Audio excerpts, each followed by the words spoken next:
For his day job, Tobias Wingman is the managing partner of RAPMD.I, a German consulting firm that helps clients use artificial intelligence. On the side, Swingman teaches online courses on AI. Lately, Swingman has been creating lecture notes using Chat Gpt, a new chatbot that has quickly become the latest fad in tech. Swingman said he recently asked Chat Gpt to explain the process and functionality of a machine learning technology called DB-Scan, which is short for density-based spatial clustering of applications with words, because he is too lazy to write everything down. Stay with us to know more about it. I went up and said, "Okay, give me a detailed step-by-step of how the DB-Scan algorithm works." And it gave me a step-by-step, Swingman said. After some polishing and editing, Swingman said the lecture notes were in good shape. "It took me like 30 minutes, and it would have taken me all day before," Swingman said. "I cannot ignore that it has proved extremely beneficial." Chat GPT debuted in late November and quickly became a viral sensation, with people tweeting questions such as, "Are NFTs dead?" and requesting, "Tell a funny joke about the tax risks of international remote work." They include a screenshot of ChatGPT's response, which often, but not always, makes sense. The technology was developed by San Francisco-based OpenAI, a research firm led by Sam Altman and backed by Microsoft. LinkedIn co-founder Reid Hoffman and Chosla Ventures. ChatGPT automatically generates text based on written prompts in a fashion that is far more advanced and creative than Silicon Valley's chatbots of the past. In a year that has turned out to be an unpleasant one for the tech sector, with mass layoffs, collapsing stock prices, and crypto disasters dominating the headlines, ChatGPT served as a reminder that innovation is still happening. Tech executives and venture capitalists raved about it on Twitter, with some comparing it to Apple. The iPhone debuted in 2007, 5 days after the release of OpenAI ChatGPT. Altman said the chat research tool had surpassed 1 million users. In 2016, tech giants like Facebook, Google, and Microsoft digital assistants were looming as the next evolution of human-computer interaction. They boasted about the potential of chatbots to order Uber ride, buy plane tickets, and answer questions like in life. 6 years later, progress has slowed. Most of the chatbots that people interact with are still relatively primitive, only able to answer basic questions on corporate help desk pages or minimally help frustrated customers understand why their cable bills are so high.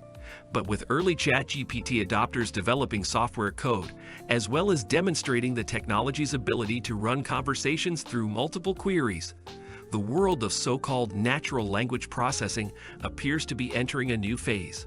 This is part of a larger trend. Tech investors are pouring billions of dollars into startups specializing in the field of generative AI, which refers to the ability of computers to automatically generate text, video, photos, and other media using sophisticated machine learning techniques. Brendan Burke, an analyst at tech industry data firm PitchBook, said many early-stage investors have turned their attention away from related concepts like cryptocurrencies and Web3 to generative AI technologies. That's a trend that is perceptible, Burke said. According to PitchBook, the top firms in the space are Chosla, David Sachs Craft Ventures, Sequoia, UK-based entrepreneur First Out, and Lux Capital. Investors in platforms like GitHub have also noticed that many Web3 developers have shifted their focus from NFTs and crypto projects to open-source generative AI initiatives, Burke said. "I think that's a sign of some of the rethinking that's going on throughout the early-stage market," Burke said.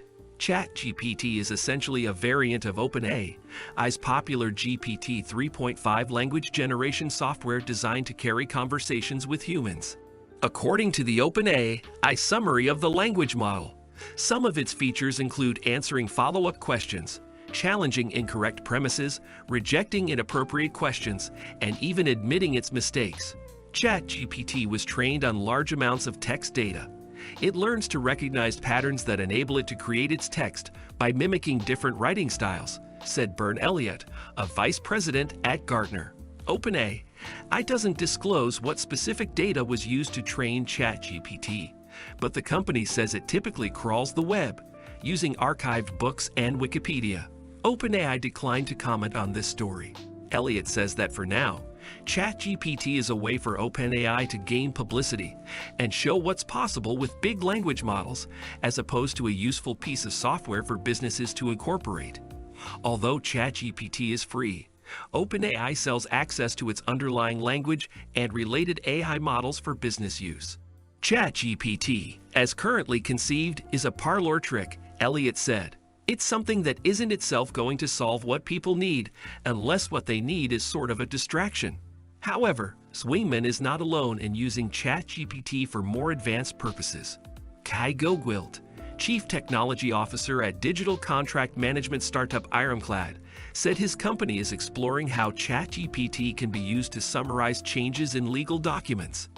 The feature will be helpful for the startup's legal clients, who regularly change documents and then notify their colleagues after making the changes, Gogwilt said. Gwilt says ChatGPT provides more creative responses than similar language models made by big tech companies. Mater's AI language tool, called Roberta, appears to be more capable of classifying and labeling text, said Gogwilt, whose company uses both GPT and Roberta to derive specific features in its digital document software. At legal research and data company LexisNexis, Min Chen, a vice president, said in an email that he and his team are just beginning to test ChatGPT, even though they are already using OpenAI's GPT-3 software through Microsoft's Azure cloud. Chen said GPT-3 is a better fit for LexisNexis because it is an enterprise product and can be customized. At legal research and data company LexisNexis, Min Chen, a vice president, said in an email that he and his team are just beginning to test ChatGPT, even though they are already using OpenAI's GPT-3 software through Microsoft's Azure cloud.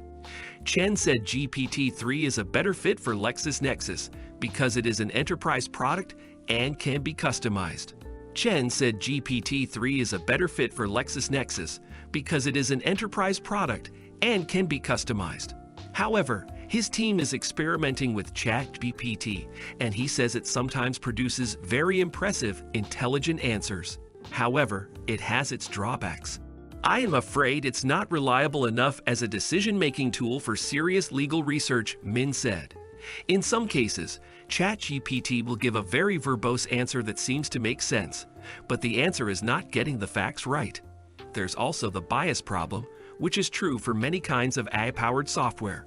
As Mozilla senior fellow Abiba Burhain shared on Twitter, ChatGPT created song lyrics that imply that women who wear lab coats are probably there to clean the floor, while men wearing lab coats probably got the knowledge and skills you're looking for.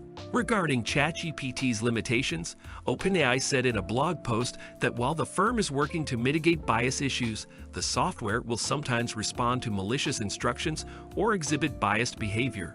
Altman said in a tweet over the weekend that ChatGPT is incredibly limited, and relying on it for anything important right now is a mistake. Krishna Gade, CEO of AI model monitoring startup Fiddler, said ChatGPT and related language technologies could create major disruptions to web search, which has long been dominated by Google.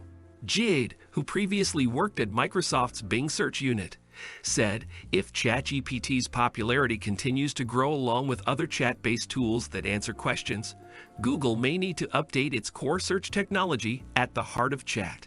The growing popularity of ChatGPT shows that there is a segment of the population that prefers to get information through questions and answers as opposed to a simple search query. Google parent Alphabet has a lot of AI talent and helped develop some of the key AI technologies used to build systems like ChatGPT.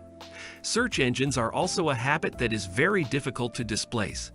As Wingman notes, Google still has a big advantage over ChatGPT. The way it works now is people use ChatGPT and then go to Google to verify the results, with a laugh. Hope you enjoyed it. If you liked the video, do like, share, and do not forget to subscribe to the channel.